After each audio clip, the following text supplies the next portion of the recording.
What's going on YouTube? What's going on Scream Nation? Welcome back to the channel and welcome back to my 500 subscribers special, guys. I cannot thank you guys enough for helping me reach 500 subscribers on this channel. I am very grateful. So what I'm doing today is I'm gonna do a how to counter video for every single killer in Dead by Daylight. Hope you guys enjoy. Let's get right into it. And yeah, if you guys are new around here and you like what you see, join the Scream Nation. But yeah, enough of that. Let's get right into the video. Let's go.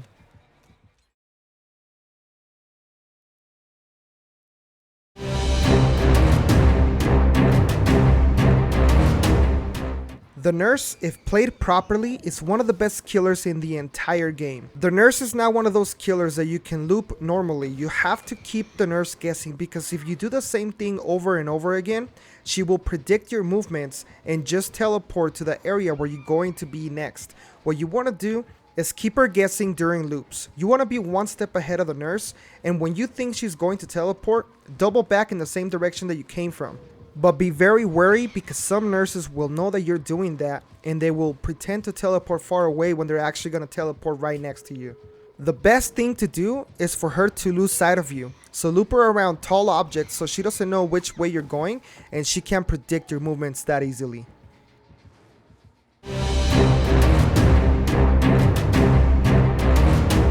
I'm sure we've all faced a wraith that at some point blocked our window or a way to escape the chase.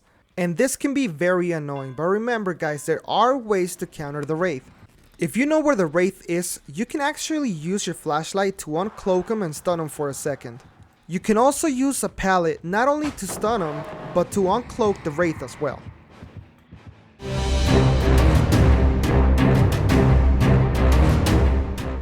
The spirit is definitely one of the hardest killers to counter. When she is facing, she can see your scratch marks, so it's very easy for her to catch up to you. What you want to do when you're being chased by the spirit is, as soon as you hear her facing, you want to stop running and you want to crouch. Using a perk like Urban Evasion is great against the spirit because you can crouch as fast as you can walk, and it's a lot harder for her to find you because she can't see your scratch marks.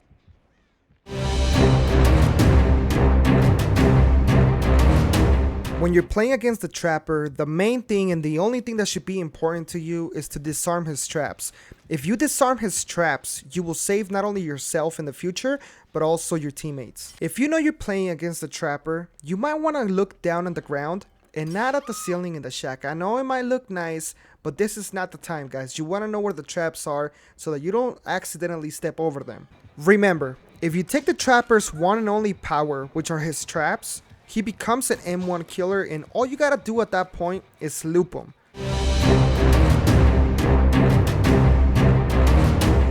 The hillbilly can take you down with a single hit of his chainsaw. The problem is that he has to rev up for quite a bit of time before he can do that. You can use this to your advantage by looping the hillbilly around the pallet and not dropping it until he gets very close. A good hillbilly will try to get really close to the survivor before revving up the chainsaw. You can actually drop the pallet and cancel that chainsaw attack and then run away.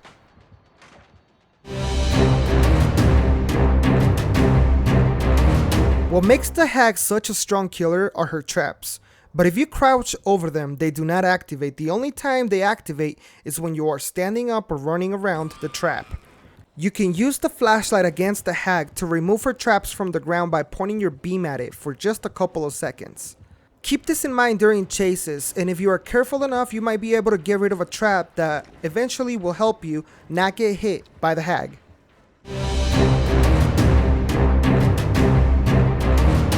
The Huntress is a very strong killer in open areas, but what you have to remember is that she's actually a very slow killer. You can keep looping the Huntress in the same exact pallet location if she thinks you're going to drop it. If that happens, what she'll do is she'll pick up an axe, and that will slow her down.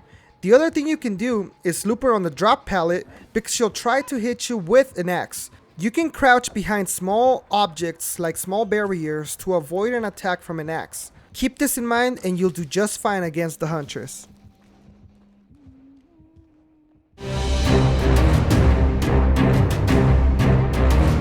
The doctor's power is actually quite strong. He can find out your exact location, he can stop you from doing things by having to snap out of it, and he can prevent you from vaulting windows and dropping pallets. There's a couple of things that you can do. First of all, you can get into a locker to avoid getting seen by the doctor. The second thing is dropping pallets early and vaulting windows before he uses his power.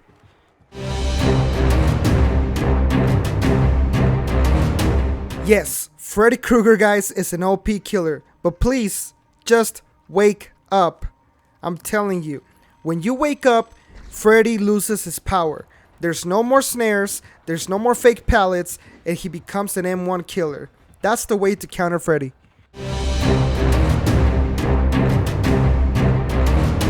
When playing against Bubba, it goes without saying, stay away from the basement. If you're in the basement and he decides to camp you, the game is over.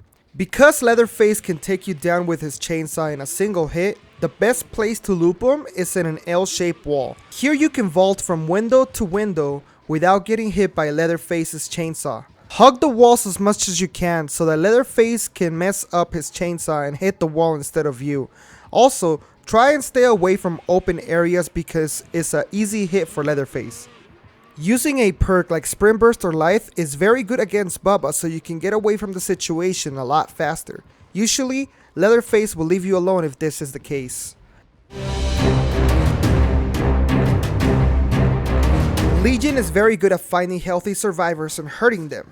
But after that, he becomes an M1 killer, and all he can do is try and follow you and hurt you with his normal attack. There is no other power that he has, so use this to your advantage. If he does hit you with his power, you get a little yellow bar right underneath your name, and it means that you have to mend before you go into the dying state.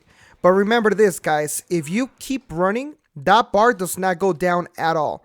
So you can keep looping the killer without your bar going down and you getting into the dying state. Use this to your advantage as well, because a lot of people think that you have to mend right away, and you don't. The Plague has a very strong power. If she pukes on you even once, this will mean that eventually you'll become hurt. When that happens, you have to cleanse yourself to become healthy again. You can't just go and get healed by someone else. If you decide to cleanse yourself, do all the survivors a favor and try to do it as far away from the middle as possible. Go to the end of the map and cleanse yourself there so it's harder for the killer to get her power. Now, once she gets her power, her puke can actually hurt you. What you want to do is loop her around big obstacles, and if you can't do that, use a perk like Urban Evasion to crouch around so that she can't get you.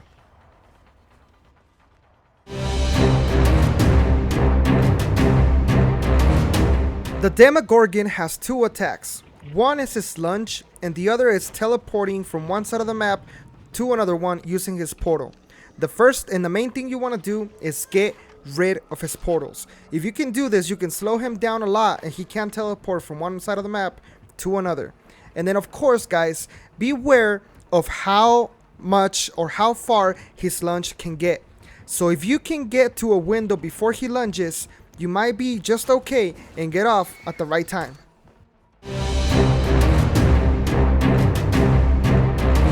Ghostface has one power and it's really good. If he stalks you, you become exposed. That means that he can take you down with a single hit. During this time, what you want to do is make as much space between you and him as possible until your bar goes completely down and you are no longer exposed. To avoid getting exposed by Ghostface, all you have to do is stare at him when he's using his power trying to stalk you, and you'll take his power away. Do this and you will be fine against Ghostface. The twins are a very interesting pair of killers. Basically, you've got Charlotte, who is an M1 killer, and all she can do is hit you with her basic weapon. But when she releases her little baby brother, Victor, that's when things get interesting. You can loop him around a lot of objects, but one thing people don't understand is you can loop him around the big sister, and when he jumps at you and hits the sister, you can just kick him in the face.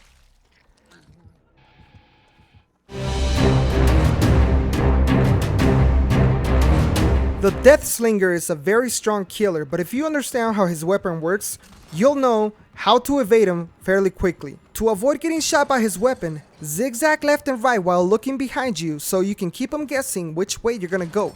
Hopefully, you'll be on the wrong side of that spear and he won't get you.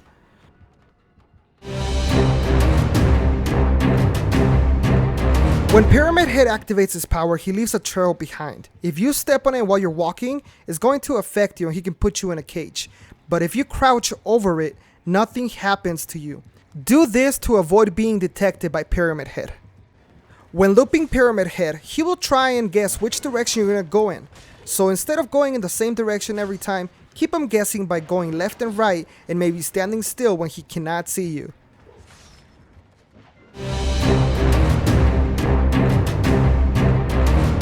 Michael Myers, like Ghostface, needs to stalk survivors so that he can get his power. If he gets too evil within 3, you all become exposed and he can take you down with a single hit. He also becomes faster, so using something like Spine Chill to detect him before he detects you, it's a great way to counter him. If he does see you and he comes after you, what you want to do is get behind cover and don't allow him to get any more of his power.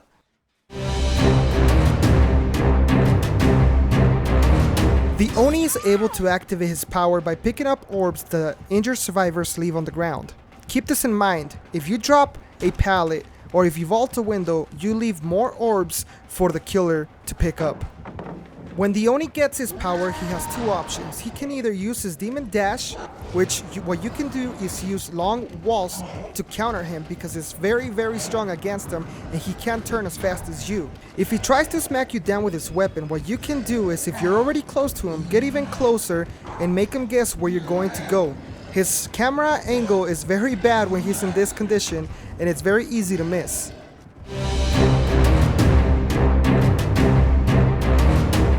One of the things that you can do against the Blight is that his first dash, he cannot hit you. So when he activates his dash, run in the same direction that he's going in. You are going to completely lose him, guys. They always expect you to run away from them, but when you do this, they get so confused and you're gonna have a lot of an easier time against the Blight, guys.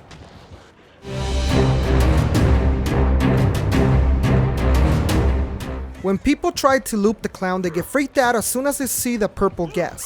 They don't want to go into it, but guys, don't be scared of that gas. Make sure that when you're looping him, you're right next to a pallet, and what you can do is jump back and forth from that pallet and he'll never get you. If he starts to break the pallet, you can make it to the next loop without getting hit.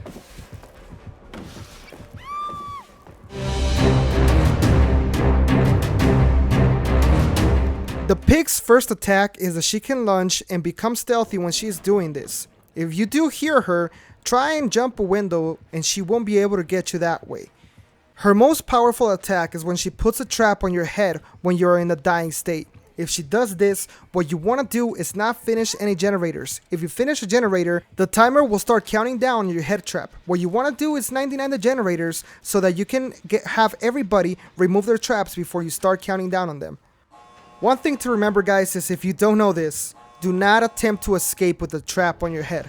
This is what's gonna happen to you. Don't do it.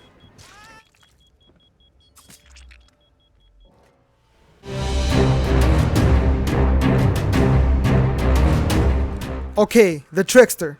The brand new killer in the game, guys. How to counter this guy is very simple. What you want to do is get away from open spaces, from open areas, get into places that have a lot of walls, and zigzag whenever you can be in those places.